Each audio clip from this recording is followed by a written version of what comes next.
জুনমণি ৰাভাৰ দুৰ্ঘটনাগ্ৰস্ত গাড়ীৰ পৰা জোতা এপাত উদ্ধাৰ হৈছিলে। সেই জোতাপাতৰ অনুসন্ধান ইতিমধ্যে পোৱা গৈছে। প্ৰকৃততে জোতাযোৰ কাৰ আছিল, কোন মানুহে পিন্ধিছিল সেই পাত জোতা, আৰু কিয় এৰি থৈ যাবলগীয়া হ'ল জুনমণি ৰাভাৰ দুৰ্ঘটনাগ্ৰস্ত গাড়ীৰ পৰা। অকল জোতাই নহয় বন্ধুসকল, জুনমণি ৰাভাৰ দুৰ্ঘটনাগ্ৰস্ত গাড়ীৰ পৰা আৰু দুটাকৈ বস্তু উদ্ধাৰ কৰা হৈছিলে। মোবাইল দুটা, তাৰে এটা মোবাইল জুনমণি ৰাভাৰ বুলি চিনাক্ত কৰা হৈ গ'ল। আনটো মোবাইল কাৰ, সেই মোবাইলটোৰ গৰাকী উলিয়াবৰ কাৰণে ফৰেনচিক ৰিপৰ্টলৈ পঠিওৱা হৈছিল। জোতাযোৰ আচলতে কাৰ, সেই জোতাযোৰৰ মালিক কোন, সেই কথা জানিবৰ কাৰণে ফৰেনচিক ৰিপৰ্টলৈ পঠিয়াই দিয়া হৈছিলে। আৰু এই ফৰেনচিক ৰিপৰ্টটোৰ বাবে সমগ্ৰ অসমবাসী ৰাইজে অপেক্ষা কৰি আছিল, কিয়নো সেই ফৰেনচিক ৰিপৰ্ট যিটো আহিব, সেই ৰিপৰ্টটোতে গম পাই গ'লহেঁতেন যে জুনমণি ৰাভাক কোনে কোনে হত্যা কৰিলে, কোন কোন দুৰ্বৃত্ত আছে জুনমণি ৰাভাৰ হত্যাকাণ্ডৰ লগত।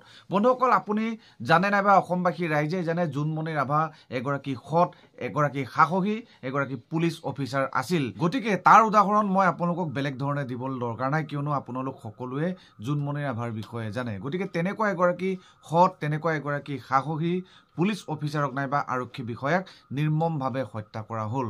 কিন্তু এতিয়া আটাইতকৈ ডাঙৰ কথাটো হৈ গ'ল, আটাইতকৈ চিন্তা কৰিবলগীয়া কথাটো হৈ গ'ল, জুনমণি ৰাভাৰ ঘটনাৰ সম্বন্ধে নাইবা জুনমণি ৰাভাৰ হত্যাকাণ্ডৰ সম্বন্ধে অসমত ইমান নিউজ চেনেল আছে, কোনো এটা নিউজ চেনেলতে জুনমণি ৰাভাৰ হত্যাকাণ্ডৰ সম্বন্ধে বাতৰি সম্প্ৰচাৰ কৰা সম্পূৰ্ণৰূপে বন্ধ হৈ পৰা দেখিবলৈ পোৱা গৈছে।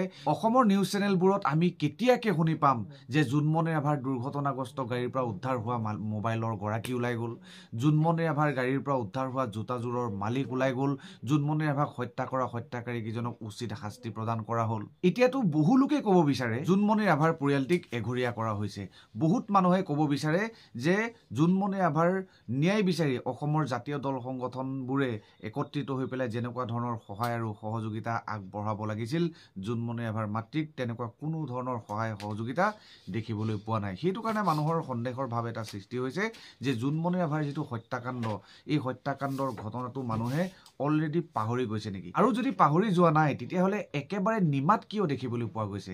আৰু যিসকল লোকে জুনমণি ৰাভাৰ ন্যায় বিচাৰি ভিডিঅ' প্ৰস্তুত কৰি আছে, নিজৰ ফেচবুক পেজেই হওক নাইবা নিজৰ ইউটিউব চেনেলেই হওক, নিজৰ চেনেলত জুনমণি ৰাভাৰ ন্যায় বিচাৰি ভিডিঅ' প্ৰস্তুত কৰি আছে। আৰু সেই ভিডিঅ'বোৰতো কিছুমান মানুহে বেয়াকৈ কমেণ্ট কৰা দেখিবলৈ পোৱা যায়, ভিডিঅ'টোৰ সম্বন্ধে প্ৰশ্ন কৰা দেখিবলৈ পোৱা যায়, আঙুলি টোৱা দেখিবলৈ পোৱা যায়। গতিকে অনুগ্ৰহ কৰি সেইসকল ব্যক্তিক মই ক'ব বিচাৰিছোঁ, যিসকল লোকে প্ৰশ্ন আমাক কৰি আছে নাইবা ভিডিঅ' বনোৱা মানুহক কৈ আছে জুনমণি ৰাভাৰ সম্বন্ধে, যদি প্ৰশ্ন কৰিব লগা আছে, জুনমণি ৰাভাৰ দুৰ্ঘটনাগ্ৰস্ত গাড়ীৰ পৰা দুটাকৈ মোবাইল উদ্ধাৰ হৈছিল আৰু সেই মোবাইল ফৰেনচিক ৰিপৰ্টৰ কাৰণে পঠিয়াই দিয়া হৈ গ'ল।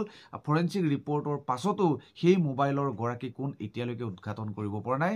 গতিকে সেইটো প্ৰশ্ন আপুনি কৰক। জুনমণি ৰাভাৰ হত্যাকাণ্ডৰ লগত বহুতো ৰহস্য সোমাই আছে, এই ৰহস্যবোৰ উদ্ঘাটন কৰাৰ ক্ষেত্ৰত আপুনি প্ৰশ্ন কৰক। জুনমণি ৰাভাৰ হত্যাকাণ্ডক দুৰ্ঘটনা বুলি CBI কৈ গ'ল।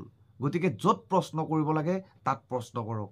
জুনমণি ৰাভাৰ ন্যায় বিচাৰিয়েই হওক নাইবা জুনমণি ৰাভাৰ ঘটনাৰ সম্বন্ধেই হওক, কোনোবাই যদি ভিডিঅ' প্ৰস্তুত কৰিছে, তাৰ মূল উদ্দেশ্য নাইবা লক্ষ্য এইটোৱেই যে জুনমণি ৰাভাৰ ন্যায় লাগে, যাতে জুনমণি ৰাভাৰ যিটো ঘটনা, নিৰ্মম হত্যাকাণ্ড, এই নিৰ্মম হত্যাকাণ্ডৰ বিষয়ে অসমৰ জনগণে, অসমৰ জনতাই যেন পাহৰি নাযায়। গতিকে তেওঁলোকক সহযোগিতা আগবঢ়াওক, সাহস প্ৰদান কৰক, ভিডিঅ'বোৰ শ্বেয়াৰ কৰক। জুনমণি ৰাভাৰ সম্বন্ধে যিসকলে ভিডিঅ' বনায় সেই ভিডিঅ'বোৰ শ্বেয়াৰ কৰক, যাতে অসমৰ জনতাই জুনমণি ৰাভাৰ নিৰ্মম হত্যাকাণ্ডৰ কথা কোনেও পাহৰি নাযায়। ধন্যবাদ। জয় আই অসম।